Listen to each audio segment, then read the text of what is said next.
Alright, let's see if anybody can hear me now that I've popped the mute button off. That usually helps. Let's see.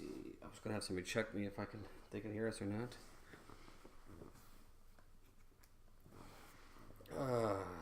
Sounds like Niners listening. Let's check.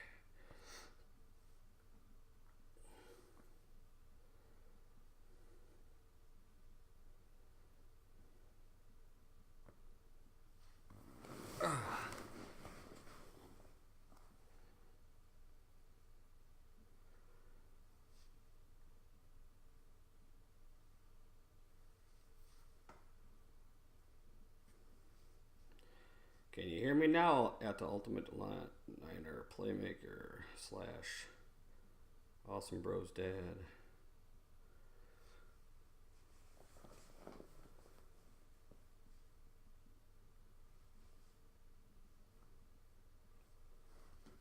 I don't need that then.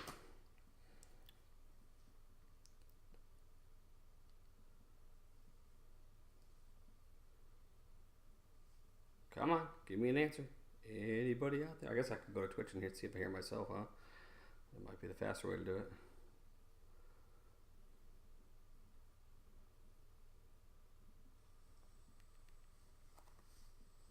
Come on, give me an answer. There we go, I can hear myself. I guess I could go to Twitch and see if I hear myself, huh? Alright, we're good.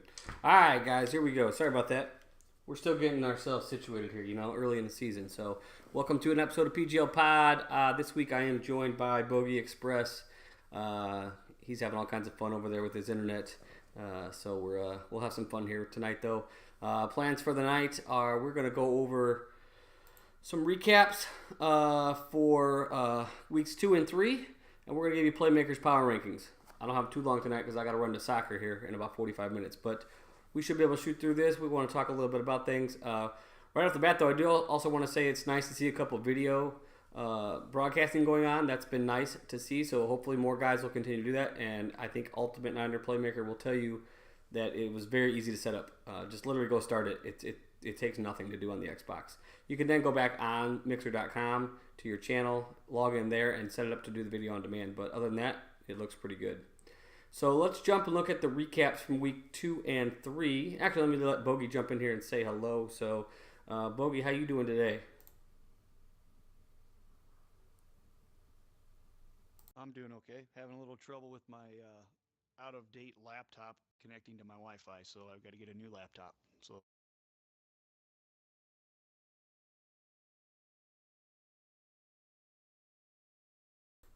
All right, sounds good. We will jump here to weeks 2 and 3 and give you guys a look at what happened in the weeks. And let me jump to my channel here. There we go. All right, so we're going to look at the user versus user games, not really concentrate too much on the CPU games. I know that Playmkr will talk a little bit about some of those in his power rankings that I'll talk about a little bit later.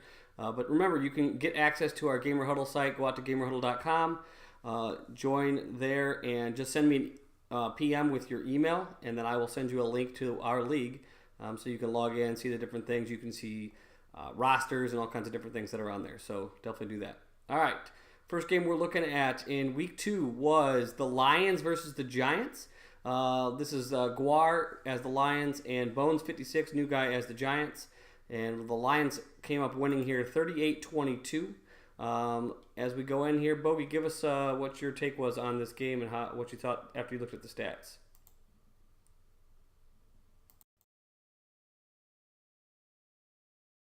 Well, it looked like it was a decent game.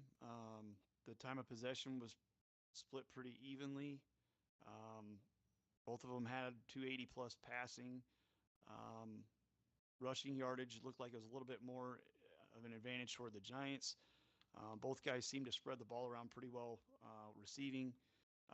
The Giants, obviously, their big threat was Odell, 5 catches for 135 yards, 2 touchdowns, and Golden Tate was the big target for the Lions, 4 for 142 and a touchdown. Needs to get Jones Jr. a little bit more involved there. Threw to his halfback out of the backfield quite a bit, it looks like. Liked his tight end over the middle. Giants spread it around. I would say he needs to get the ball to Ingram more. He did have 4 catches for 33, but that dude's got like 88, 87 speed or something. So that'd probably be a key. Would have been a nice game to watch. Looked like it was a pretty even matchup, and I've seen the Giants play the Cowboys, so I kind of know how he plays.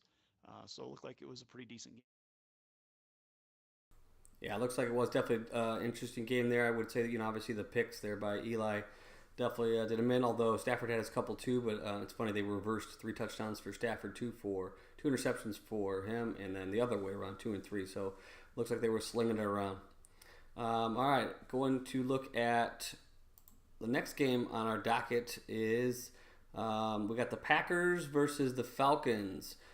This was Paddlefoot's Packers against my Falcons. Falcons coming up on the winning side here at 45-10. This game got a little hand. One thing I was telling Paddle right off the bat is he was basically saying he's going to lose right off the get-go, which I always tell people, I love when people do that. That's just playing into my hands. You guys got to have confidence in yourselves a little bit. Don't come into a game thinking you're going to lose. What you got on this take, Bogey?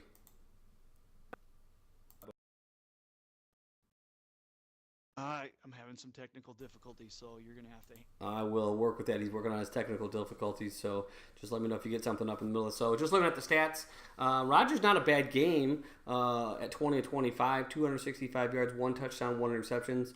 But it was Matt Ryan on the other side just lighting it up. Didn't throw anywhere near as much, but he was dead point on. 11 of 13, perfect QBR of 158.3 for 254 yards and 5 touchdowns in the game. Looks like, yep, and I remember, it's my game, I should remember. Ran the ball well, I had great running as well. You see Freeman there had 8 carries for 142 yards and a touchdown. Coleman had a nice 4.4 yard average with his 5 carries. And that's where I think the Packers struggled. They did not get a run game going. So Montgomery with only 37 yards rushing on 14 carries. That's definitely was probably the biggest difference in this game. When you look at the receiving, looks like he liked his tight end and back and running back out of the backfield for the Packers, with Bennett and Montgomery getting 13 of the catches. Over on the other side, it was big days for Freeman, actually out of the backfield also, and Julio, both each with 3 catches, both almost identical, 192 yards and 193. So just a tough game, I think, for the Packers there, as they, like I said, they kind of shot themselves out of the game right from the get-go.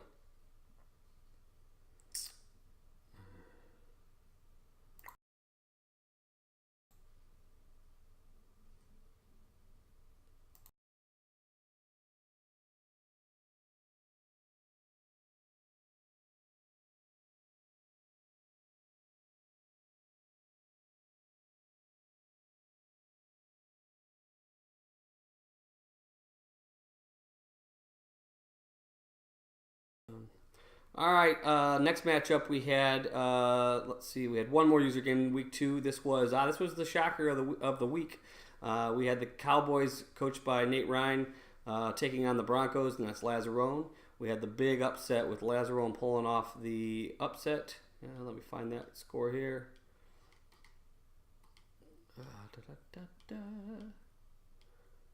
26-24. Got the whisper in my ear. 26-24 Denver. Although I'm not seeing it on my board.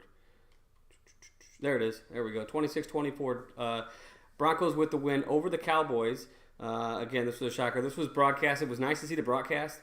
Denver had a plan. Basically looked like they were trying to run as much as possible and not have any big turnovers. That was probably a big difference. As we go in here and look at the box score, both quarterbacks, again, played well. We could see Simeon only threw the ball 9 times, but he found completions 8 times for 122 yards. Prescott tried to bring his team back at 16-27, 3 touchdowns and a pick. Rushing the ball, kind of a surprise here to see the Cowboys didn't have much in the rushing game. Elliott only getting 37 yards. We could see that the Broncos were having everybody run the ball, basically.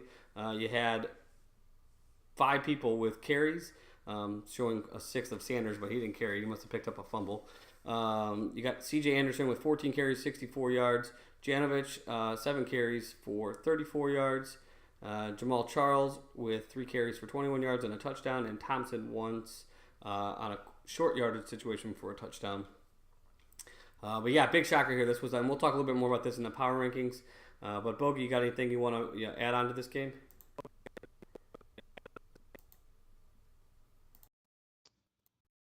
Yeah, looking at the stats, you've already pretty much covered that. The Cowboys outgained the Broncos by almost 100 total yards, but they had that crucial turnover. Um, Time of possession was even, about a minute in advantage of Denver. It was obvious that Laz was going to stay under center, stay compact, ran a West Coast offense, fullback dives, halfback ISOs. Uh, he nice short, crisp passes, drags, outs, slants, dump offs to the flats. He had a game plan. He stuck to it, and you got to give him credit for sticking with the run. I think it kind of opened up the eyes of the Cowboys coach and Nate Ryan, who has been playing more Destiny 2 than Madden 18. And his comment afterwards was that he needed to play more Madden because he doesn't know the game as well as he should. So I think he was respectful in the loss. I think he learned a little bit. I thought he handled it pretty well. He was upset, but he handled it according to his mom. I was actually at work, but his mom said he handled it really well. And if anything, Laz motivated him to spend more time in Madden. So we'll see how that pans out for the rest of the Cowboys season. But it was a good game, and I caught some of it on my break at work watching on Mixer. All right, yeah, it's a good point there. It's nice that we're broadcasting games, so it's nice to see other guys broadcasting games. They are fun to watch. It makes it fun for us to talk about a little bit more because we actually get to watch the games instead of just looking at a box score and talking about it. It's kind of nice that we've got to see the video and watch those games. So those were our 3 user games from week 2. Let's see, if we look in at week 3, I think we had 3 user games in this week as well. So let's jump over to week 3.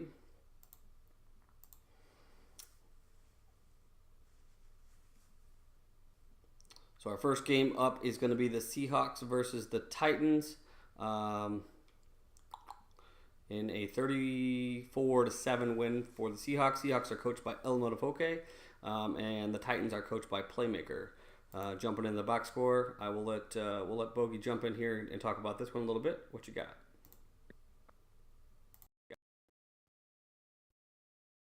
Well, the first thing you see is the score. So you're thinking, okay, 34-7, blowout win. Stats are going to be completely lopsided. No, 146 to 123 rushing in favor of Seattle, 76 to 62 passing in favor of Seattle. But if you get into the box score and you see this, no turnovers for Seattle. They played a clean game. Titans, 7 turnovers. 6 picks by Mariota, and I believe he lost a fumble as well. I watched this game. It was broadcast. Biggest thing that I noticed was Seattle was conservative, didn't throw the ball all over the place, and I think once Tennessee got behind, kind of abandoned the run game with that offensive line that he has, and he was throwing deep balls over the middle, and it was pick city. Some of the picks were throw on the run, which Mariota's not awesome at, but he's pretty good at. But my personal opinion is I thought that Tennessee needed to take what Seattle was giving them, and Seattle probably has 2 of the best safeties in the game with a shutdown corner.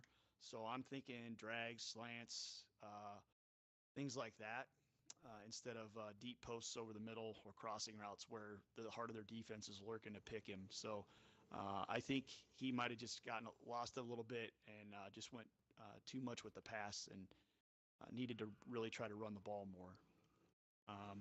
Murray did have 14 carries for 118 yards. Rawls was 14 for 124, so they both did run well.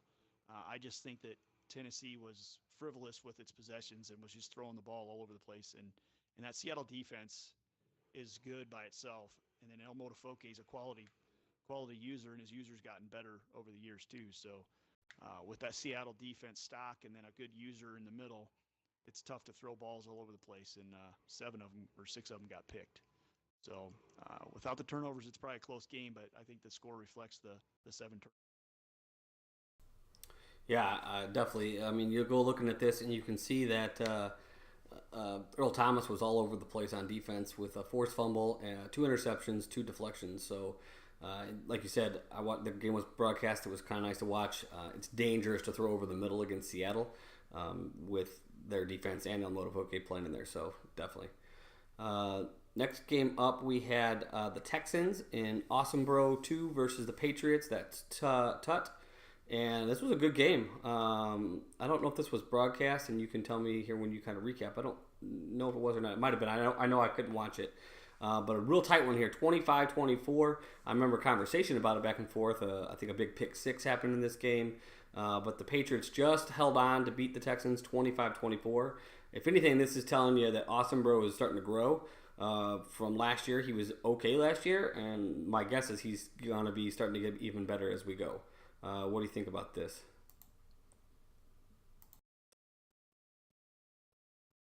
I didn't get to see this game. It was 378 total yards to 249, 3 turnovers to 2. Texans lost the turnover battle, so they lose the game. Um, Pretty even on the rushing stats, but New England was 122 yards more in passing, and time of possession was an advantage of the Patriots. Yeah, tight game. Looks like the Patriots needed the 12 points in the fourth quarter to get the W. So, if anything, maybe Awesome Bro needs to work on his late game defense, maybe come up with some shutdown defenses, um, things like that. Without having seen the game, it's tough to say, but I did hear about that pick six. Um, I Deshaun Watson was 10 to 13 with a touchdown and a pick for 170 yards, which is really efficient. And then Brady does what Brady does: 25 to 32 for 322, 2 picks, 2 touchdowns. So Tut was definitely slinging it all over the place. It's kind of like, we're all used to the old Tut where he would pound the rock 40 times. He ran 13 times with Lewis for 91 yards and 2 touchdowns. Um, Now we've got the Tut that just likes to sling it. I think when he got the Packers with Aaron Rodgers and realized that if you have a good quarterback, you can kind of do whatever you want. Now you've got Brady, and some would say is better than A-Rod. I think A-Rod's better in Madden. But I think Tut's kind of fallen in love with the pass. So Gronkowski, 13 catches for 201 yards. Sounds like maybe we should maybe play bracket coverage on Gronkowski in the future. Hopefully, you guys know what bracket coverage is, and if you don't, look it up and figure out how to apply it to Madden. Other than that, the passing just was distributed evenly to every other receiver by both teams, but Gronk was definitely the target of the night. Um, so your comments about Awesome Bro, he was good last year. I played him once or twice. He was a tough kid to play. I think his game's getting better. Just like Nate Ryan, the younger guys have the stick skills. Awesome Bro's getting a little older. His stick skills are going to improve. He's learning the game. He's going to be tough to beat. Don't know. I think he might be on my schedule, and that might be a game I'm kind of worried about. But it would have been a nice game to watch if it was broadcast. I just don't recall if it was, and I obviously didn't get to see. Yeah, the Gronkowski definitely stands out there. I highlighted that just a minute ago on the website, and 201 yards, 2 touchdowns, 13 receptions. Wow. Yeah, like you said, guys, get out there, learn. Concepts of real football work in this year's Madden a lot more than they probably have in the past. Get out there and learn to certain guys key in on receivers. You can tell who to focus in on. There's ways to do that. So if you don't know. You can spotlight receivers, and so if you don't know how to do that, look it up. Or Bogey and I, we've opened the invitation so many times that we are online pretty much every day. If you want to jump in for a 30-minute lab session with us, by all means, hit us up. We don't mind showing a few things here and there. Probably not gonna give you all our tricks in the bag, but we'll give you concepts because that's football, and that's what we want to do to make everybody better. So definitely do that. The third game, last game of our user games, we had my Falcons again. I had another user game against the Lions. Let's see, this game was a 41-17 win for the Falcons. Again, had my offense working pretty well. As we go in here and look at the box scores, again, Matt Ryan had another nice day. 13 to 15, 245 yards and 2 touchdowns with the 1 pick. But the big difference here, Stafford, 11 of 16. I joked around with Guar during this game. The good news is that Stafford didn't have a ball hit the ground. The bad news is that 5 of them were picks. So he was 11 16, 1 touchdown and 5 picks. Definitely toughness there. Freeman again over 100 yards at 115. But again, the defense stepped up for me. So what do you think on this game?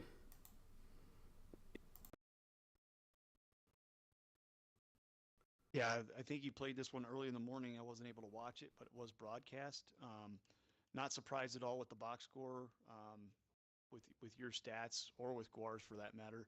I think I'm used to Guar rushing for a little bit more, but I know your defense is pretty stout there in Atlanta, and you got a pretty good defensive philosophy, game plan. Um, I think your game plan, you executed it to perfection. You know, you ran the ball effectively, 8 clock. You had plus 7 minutes on the team time possession. Very efficient with the pass. Both of you had 9 first downs. Big difference here was the 5 turnovers to 1.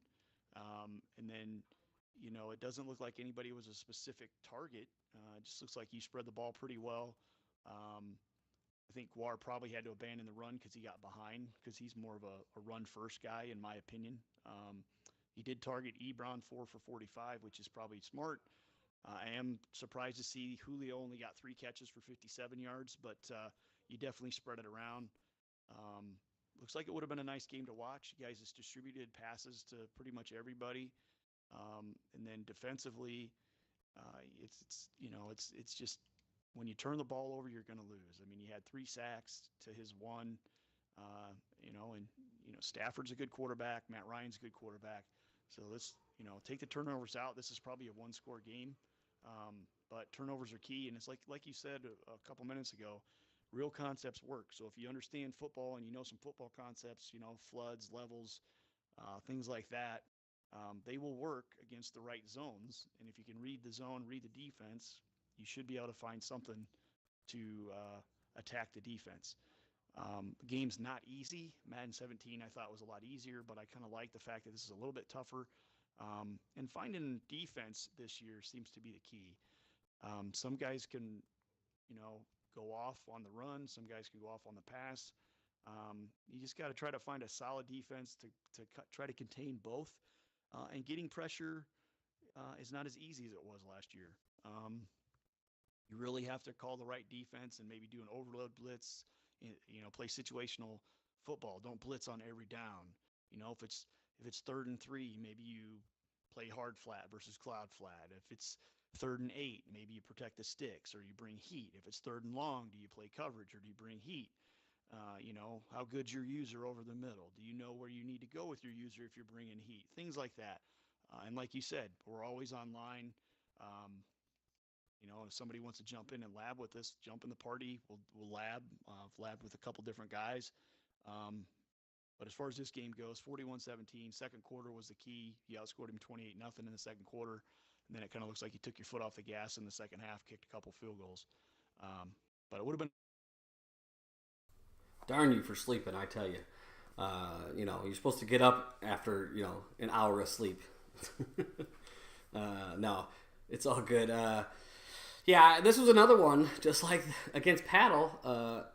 It was tight early, and then when I got up, I told Guar, I said, one, you're coming back. You took, I think, 2 seasons off last year, so he's having to relearn a little bit, obviously. But I feel like I get in people's heads when they start thinking they're going to lose.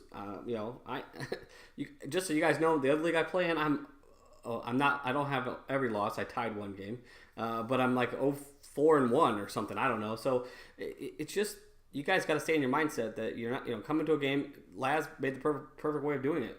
Put a game plan together. Don't just be like, oh, it's over. The biggest key is adjusting in a game. I think that's why my games are tight in the first quarter. That's where I feel like I'm strong, is that I adjust after I figure out what you're doing. You can't stick with the same thing if it's not working. That's pro tip there. So.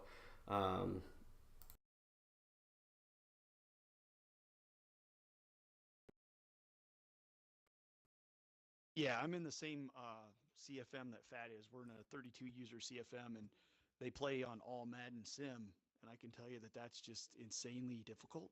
At least it is for him and I. And we feel pretty comfortable on All Pro Sim, and I think that's where the game should be played from a realism and most sim standpoint.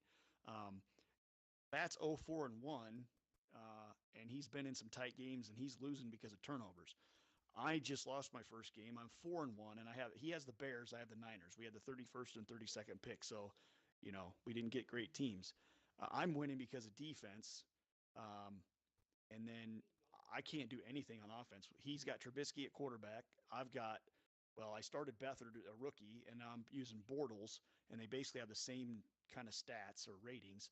And you cannot throw anything more than 20 yards down the field over the middle, or in the seams because the safeties will jump everything. The defensive players play so much faster. They read plays so much quicker. But I think what I'm trying to get at is I'm running the ball 25 times for like 60 yards, eating clock. I'm throwing less than 15 times a game and trying not to turn the ball over. And that's how I'm grinding out wins.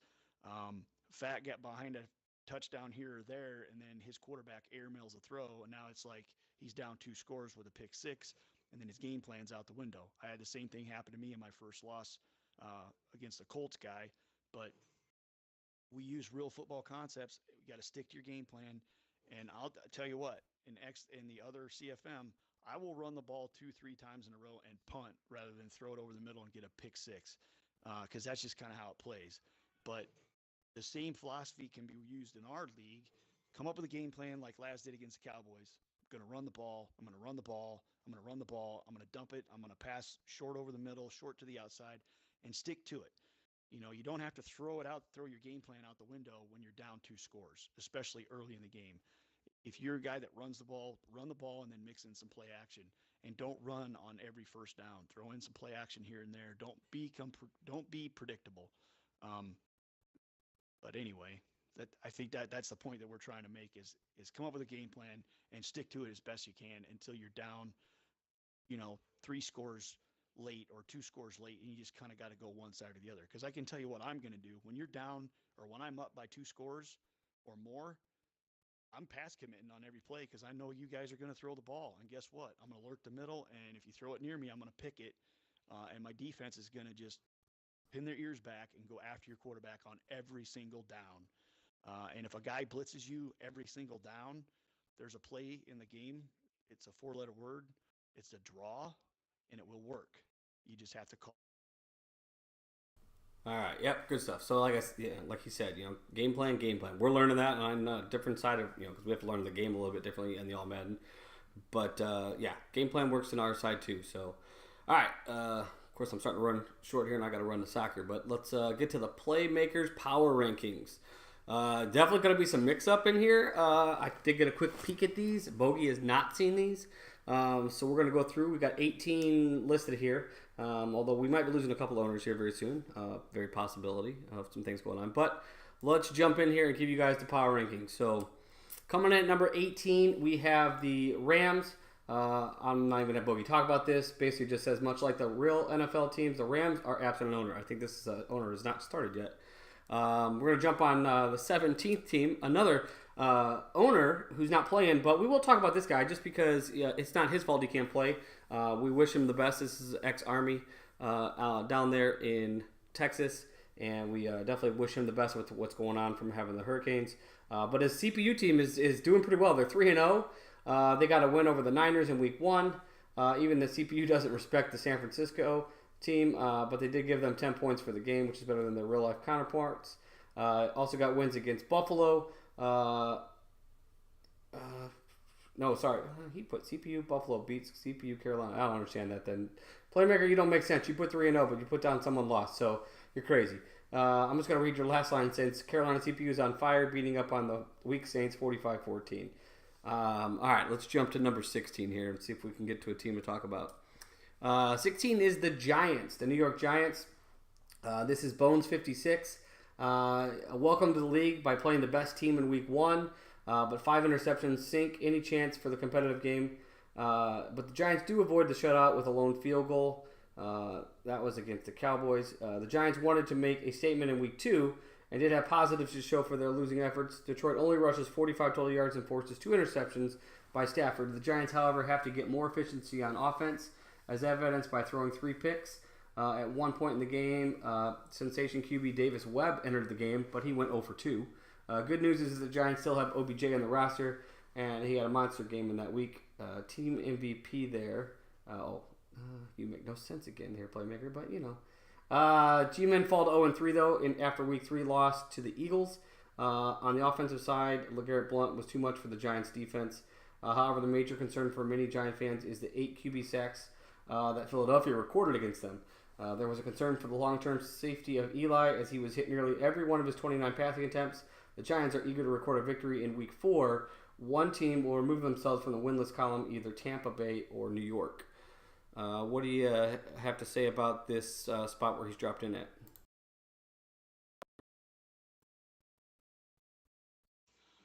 With him being a new owner, he did have a rough go to start the season, but he didn't complain about it. He just stuck with it, keeps playing his games. I think the more he plays, the more familiar with the game he'll become, and the better he'll get. He needs to learn the Giants, who his targets are. I mean, we all go with Beckham Jr., but um, I think he's on the right path. And the NFC East is going to be tough, and um, if he sticks with it, I think he can make a run for the playoffs, maybe a possible wild card. It just kind of we've got like pretty much 8-8 on both sides, so not everybody's gonna get in the playoffs, but I think he can make a run if he handles his CPU games and maybe gets a couple user wins. He could. I can tell you that it's weird if you go into the CFM and check the Giant stats; they don't even show Eli Manning. So Yeah, that maybe they think he's missing. I don't know. Coming in at number 15, we have the Tampa Bay Buccaneers.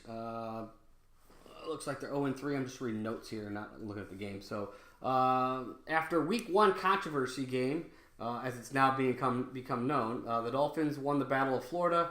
Neither team ran for a large amount of the yards, but both offered up the ball 5 times each to their opponent. 400 yards in the air by Winston comes up short by 1 play. Tampa falls to 0-2 after falling short to the Bears in Week 2. The Bears held the ball and worked the ground attack, racking up a time of possession 35 minutes, 171 yards. Team MVP Deshaun Jackson led all wide receivers with 8 catches for 84 yards. Week 3 saw the Buccaneers fall to the Vikings at 27-21. Tampa Bay's defense brought pressure all game, recording 6 sacks, but Bradford stood tall with 2 passing touchdowns and a QBR of 101.8. Minnesota controlled the time of possession in this game and ensured Tampa would start 0-3 this season. I'm confident that Tampa can turn it around in Week 4. I'm not quite confident, considering I don't know. This may be where we lose an owner. So I'll give you 30 seconds to talk about this one, Bogey. What you got?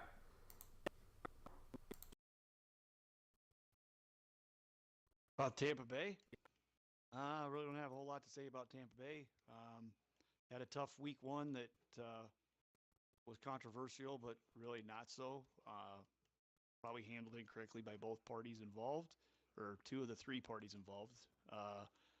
And it is what it is. And if he sticks around, he sticks around. And if All right, let's move on here to number 14. We have a big drop. This team was up, I believe, in the top 5 last week. We have the Steelers coming in at number 14. Steelers now stand at 1-2 through the first 3 weeks. 20 rushing yards by the Steelers and 3 turnovers in Week 1 led to a less than stellar opening game. Good news, Week 2 will be here quickly, and others will endure the same fate as Pittsburgh did Week 1. No one saw this coming, though, as Pittsburgh dropped another one to fall 0-2. The Vikings dropped 350 yards on offense on this vaunted Steelers defense, led by running back Latavius Murray with an average of 6 yards per carry. The black and gold go scoreless in the first quarter and fall short by a field goal. Week 3, Pittsburgh finally gets on the win column with a very close game over Chicago. Big Ben throws for 2 touchdowns on 179 yards. The Steelers leaned heavily on Le'Veon Bell and his 129 yards with 20 carries. The Steelers' defense confused the Bears' rookie QB, forcing 2 interceptions and withstanding the 14-point fourth quarter comeback by Chicago. Big drop from the top. What do you think about that?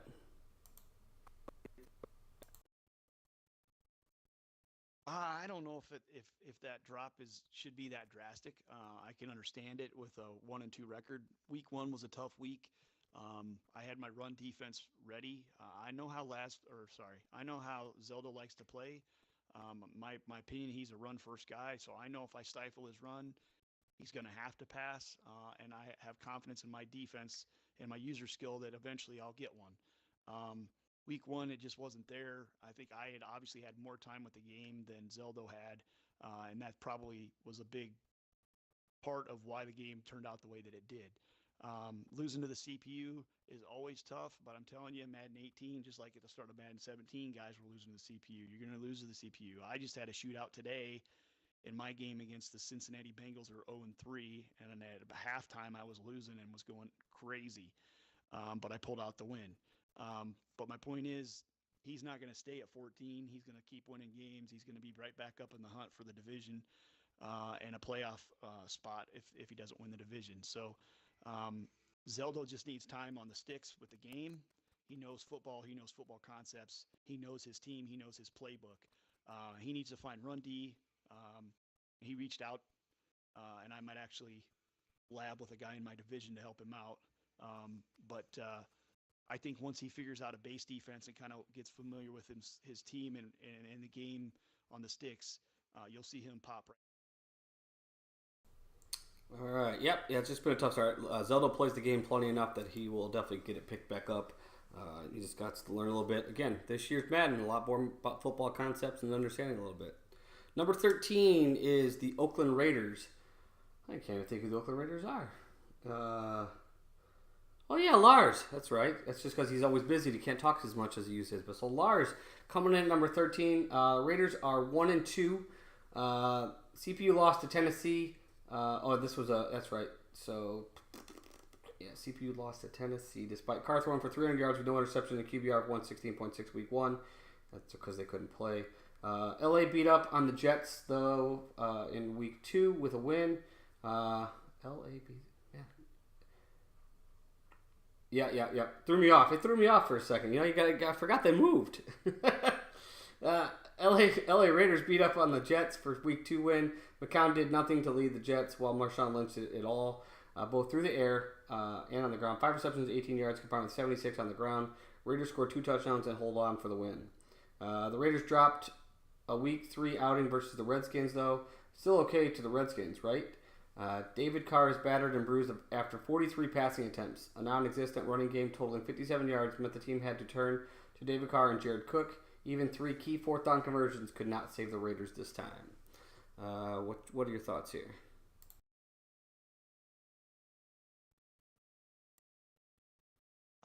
Well, it's tough. Lars is busy. I will clarify that the Raiders are still in Oakland. The 2 Los Angeles teams would be the Rams and Chargers. So let's make sure we have our geography right when we do the power rankings.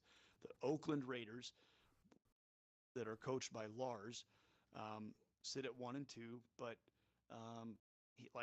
like before, he didn't play Madden for a while. He got back into it last year. He doesn't have as much time to be on the sticks as he would like, but the more he plays, the better he's going to get. He'll figure out his game plan and stick with it. I think the key, and this is just me, is trying to be as balanced as you can. You can't let the computer, because we all know the computer kind of knows what's going on. At least that's what I think. You need the computer to kind of think, okay, is he going to run or is he going to pass? You got to try to be balanced as you can. 2 tight losses. Now he gets to play Laz. Hopefully that'll be a user game because that's usually a good one. So I look forward to the week 4 matchup if it's able to happen. But I think the Raiders will be fine.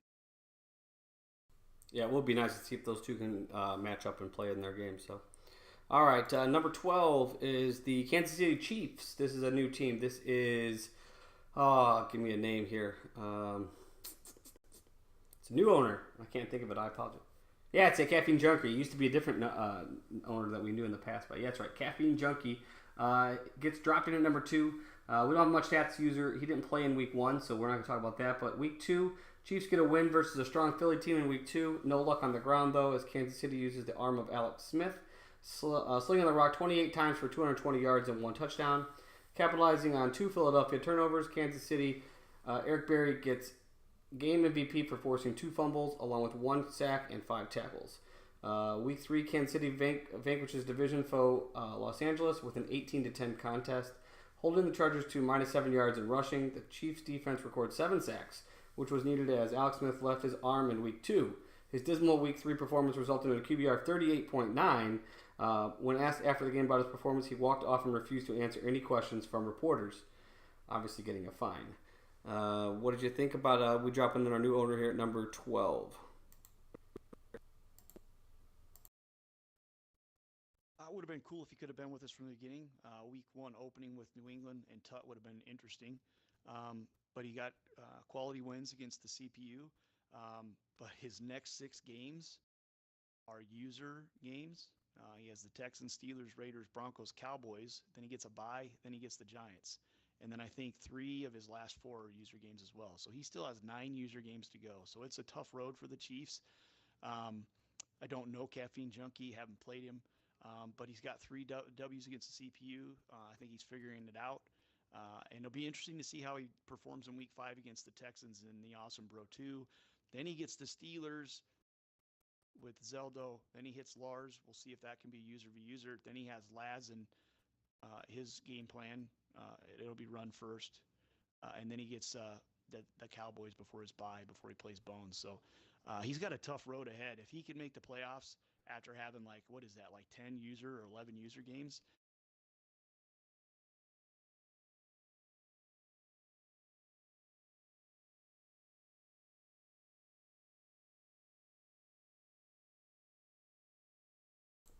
All right, power ranking continues here with the team that drops in at number 11. That is the Tennessee Titans. You can always tell who writes these things here in a second. So Titans at 2-1. Masterful game by the Titans as they win in overtime over Los Angeles. Team MVP Eric Decker finished with a team high of 153 yards and 1 touchdown.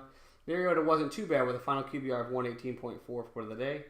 Tennessee faced division foe Jacksonville in week 2. Very close game with the Titans surviving 4 passing touchdowns by Blake Bortles.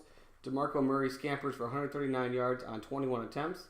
This team is feeling good and looking forward to a Week 3 matchup with Seattle. The Week 3 matchup that could have been.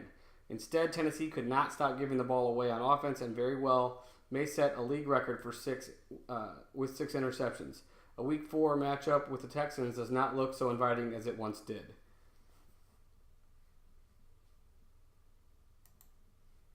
And he lost 31-17. Week 4. Cover that later.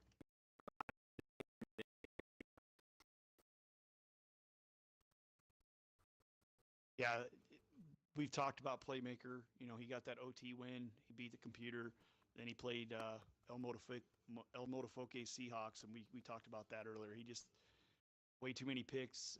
I felt he was throwing the ball too far down the field. He needs to check down, take the check down. There's nothing wrong with being Alex Smith. He wins games. So, you know, take what the defense gives you, live for another play, and just move the ball down the field and get your points when you can get your points.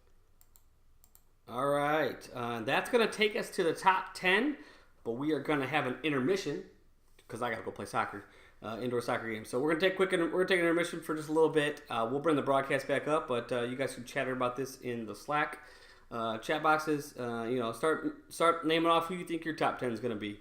Bogey doesn't even know who the top 10 are, so start letting us know what you think. If you haven't had a chance to watch the show yet, hopefully you'll catch up by the time we go live again. Try to go live about 10:15, 10:30, somewhere in there. Finish it off. We'll finish off the show about that time. So, and if something changes, I'll let you guys know. Until then, we will talk to you guys later. You can say something if you want. Yeah, see you after the